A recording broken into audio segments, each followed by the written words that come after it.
नमस्कार, मैं हूं सुमित सोरेन। सिटी न्यूज 24 में आपका बहुत बहुत स्वागत है। हम इस वक्त मौजूद हैं दिल्ली सफाई कर्मचारी आयोग में, जहां पे एक खास शख्सियत हमारे साथ मौजूद है, आयोग के सदस्य रविशंकर जी। सबसे पहले हम आपको बताते चले, एमसीडी एक ऐसा नाम जिसका नाम लेते ही मानो भ्रष्टाचार का नाम अपने आप उसके साथ जुड़ जाता है। तमाम पार्टियों के लोग एक दूसरे पे आरोप प्रत्यारोप लगाते हैं कि एमसीडी में इतने का घोटाला हुआ। तो ज्यादा जानकारी के लिए आयोग के सदस्य हमारे साथ मौजूद है। सबसे पहले रविशंकर जी, सीनियर 24 में आपका बहुत बहुत स्वागत है। जो अभी आपने बताया कि एमसीडी, इसका नाम लेते भ्रष्टाचार शुरू हो जाता है, तो आपने बात सच बोली, लेकिन आपने एक बात और बोली थी कि भ्रष्टाचार शुरू कब से हुआ? जब से बीजेपी एमसीडी में शासित है, तीसरी बार आई है, तीसरी बार इसके मेयर बने हैं और तीसरी बार इसके हर जोन पे चेयरमैन बने हैं। इन सब ने मिलके, इन सबके स्टैंडिंग कमेटी चेयरमैन ने मिलके ये धांधलेबाजी कर रखी, जिसमें निगम कर्मचारी जो है वो जिस भी विभाग का है, जिसमें खास तौर से जो जीरो लेवल पे काम करता है, सफाई कर्मचारी जो ठंड धूप बारिश कुछ नहीं देखता और दिल्ली को स्वच्छ सुंदर और स्वच्छ बनाने का पूरा अपना योगदान देता है, उस तक की सैलरी समय पे नहीं हो पाती है और उन सफाई कर्मचारियों को और अपने कर्मचारियों को बरगलाता है।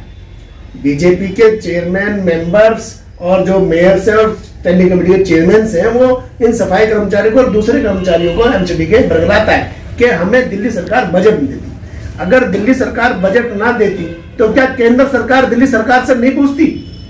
केंद्र सरकार ने तो आज तक नहीं पूछा कि आपको जो उनको बजट हमें आता है समय समय के अनुसार वो हम बजट नगर निगम को देते। नगर निगम ने आज तक माननीय मुख्यमंत्री श्री अरविंद केजरीवाल जी को नहीं बताया कि उन्होंने जो बजट हमने उनको दिया है वो उन्होंने बजट कैसे प्रस्तुत किया है और किन किन विभागों में उन्होंने डिस्ट्रीब्यूट किया है। और उसमें अभी जो लेटेस्ट एक बात आई है कि भाई 2457 करोड़ रुपए का एक घोटाला आया। अब देखिए, नॉर्थ दिल्ली एमसीडी का जो है कमिश्नर एक ही है और एसडीएमसी कमिश्नर एक ही है, तो ऐसे क्या ये बात संभव है कि भाई आप लोग एक दूसरी नगर निगम का पैसा माफ कर दे? ये पैसा जो है दिल्ली की जनता का है, टैक्स द्वारा दिया गया है, ऐसे कैसे माफ कर सकते हैं? 2457 करोड़ रुपए कम नहीं होते। अगर आप कर्मचारियों की सैलरी लगाएं तो मेरे ख्याल 1-1.5 साल की सैलरी आ जाती है। तो रविशंकर जी, दिल्ली के तीनों मेयर पिछले कुछ दिनों से लगातार अपने मुख्यमंत्री आवास के बाहर धरने प्रदर्शन में बैठे हैं। उनका कहना है कि नगर निगम का 13,000 करोड़ रुपए का बकाया है, जिसको दिल्ली सरकार रिलीज नहीं करती, जिससे सफाई कर्मचारी या अन्य एमसीडी के विभाग जो हैं उनके समय पर सैलरी नहीं हो पाती, क्योंकि दिल्ली सरकार उनको समय पे पैसा नहीं देती। इस पे आपका क्या? देखिए, वही फिर बात है कि दिल्ली सरकार अगर समय पे बजट ना दे तो क्या केंद्र सरकार को पसंद नहीं करेगी कि हमने आपको बजट दिया, आपने आगे नहीं दिया? हम क्या रोक के थोड़े बैठ जाते हैं? जो समय सीमा निर्धारित है, जो समय के अनुसार बजट आता है, वो हमारा सिर्फ इतना ही रोल है कि वो बजट हम आगे दे देते हैं।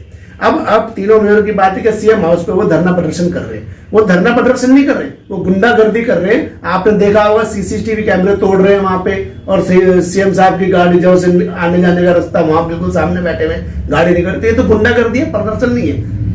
और आपने देखा होगा कि जब हमने 2457 करोड़ रुपए की आवाज उठाई, माननीय एलजी साहब से और अमित शाह जी से, जो गृह मंत्री है भारत सरकार के, उनसे मिलने का समय मांगा, तो हमारे विधायकों को घर पर ही जो है उनको अरेस्ट करा दिया गया। और हमारे 4 जो दिल्ली के प्रवक्ता है आम आदमी पार्टी के एमएलए, जिसमें कुलदीप कुमार, राघव चड्ढा जी, राजेश गुप्ता जी और संजीव झाव जी को, उन्हें अरेस्ट कर लिया गया। तो क्या दिल्ली की जनता को आवाज उठाने का, जो दिल्ली की जनता का जो पैसा, उसकी आवाज उठाने का हक नहीं है? क्योंकि हमें दिल्ली की जनता ने चुन के भेजा है और चुन के भेजा तो हमें ये राइट बनता है कि दिल्ली की जनता के लिए हम आके और अधिकार की बात करें और उनके जो पैसा, उनके आवाज को उठाए। और हमने एलजी के पास गुहार लगाई और समय मिलने के बाद उन्हें घर पे ही अरेस्ट करा लिया और बाकी सारे विधायकों को भी घरों पे अरेस्ट करा लिया गया। जो विरोध प्रदर्शन है वो सिर्फ एक राजनीति से प्रेरित हो रहा है इन मेयर के द्वारा।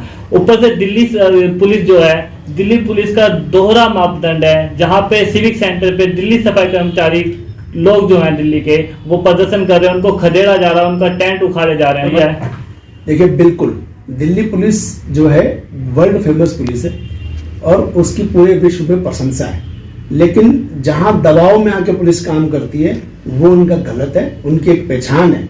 और जैसे कि सफाई कर्मचारी सिविक सेंटर पे प्रदर्शन कर रहे थे, उनको खदेड़ना, और अभी जो मैंने बताया कि हमारे 4 दिल्ली के आम आदमी पार्टी के प्रवक्ताओं को गिरफ्तार करना और एमएलएस को उनके घर पे जो है गिरफ्तार करना, और अभी पीछे आपने देखा होगा कि माननीय मुख्यमंत्री श्री अरविंद केजरीवाल जी को उनके घर पे नजरबंद करना और मनीष सिसोदिया जी को उनके घर पे जो गुंडों ने एक हमला सा किया, उसके ऊपर कोई एक्शन नहीं लिया।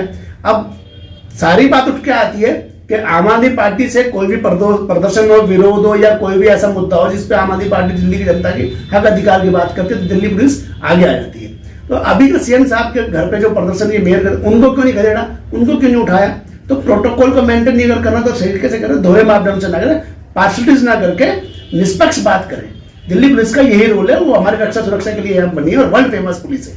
ये एक आखिरी और अहम सवाल, क्या ये जो मेयरों का प्रदर्शन चल रहा है ये आने वाले इलेक्शन को, जो दिल्ली नगर निगम के चुनाव है उसको देखते हुए राजनीति से प्रेरित हैं? क्या आपको ऐसा लगता है?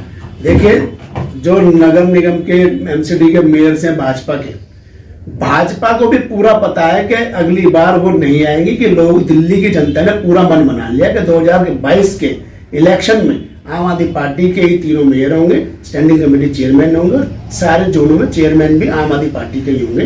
ये दिल्ली की जनता ने मन बना लिया है। और माननीय हमारे नगर निगम प्रभारी जो आम आदमी पार्टी के दुर्गेश पाठक जी के नेतृत्व में जो कार्यवाही चल रही है उसका आगाज अभी से हो गया, इसलिए इनको छटपटाटे लग गई हैं। ये कभी जो है सीएम साहब के घर प्रदर्शन कर रहे हैं, कभी मनीष सिसोदिया के घर हमला करवा रहे हैं, तो ऐसी सारी बातें। और जैसे कि अब देख लिया होगा आपने किसी सेंटर पे एक शांतिपूर्ण धरना प्रदर्शन को भी उन्होंने खिलवा दिया गया है। तो ये लोकतंत्र को जो है अपने हाथों में लेके लोकतंत्र को खतरे में करके और खत्म करने की जो साजिश है, आखिर जनतंत्र, भारत का जनतंत्र इनको जवाब देगा 2020 में। और दुर्गेश पाठक जी के नेतृत्व में जो हम चुनाव लड़ेंगे उसमें मैंने बताया हमारे तीनों मेयर होंगे, सारे जोनों के चेयरमैन भी हमारे होंगे, स्टैंडिंग कमेटी चेयरमैन होगी, और जो हमारे जो मैनिफेस्टो होगा उस पर हम पूरा काम करेंगे। और जो 15 सालों से भ्रष्टाचार हो रहा है उसको खत्म कर देंगे दिल्ली की जनता के लिए। जय भीम, जय भारत।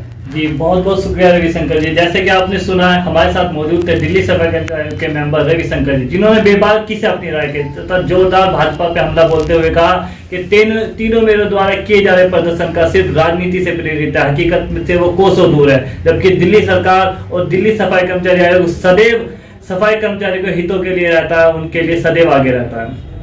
कैमरामैन राजू के साथ मैं सुमित सोरेन, सिटी न्यूज़ 24।